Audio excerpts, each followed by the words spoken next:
Okay, so if your dishwasher is not draining, first thing you want to do is check your aerator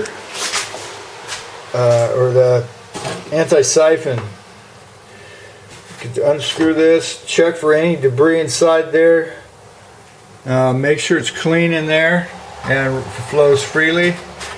If that's good, then you might want to check underneath and make sure that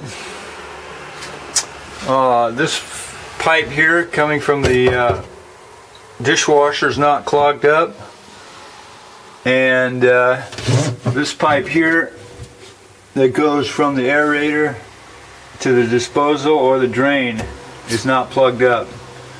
So if you hear your dishwasher running and it's not pumping the water out, it's likely that either your aerator is plugged up or one of the drain hoses down here is plugged up. Okay, thanks for watching.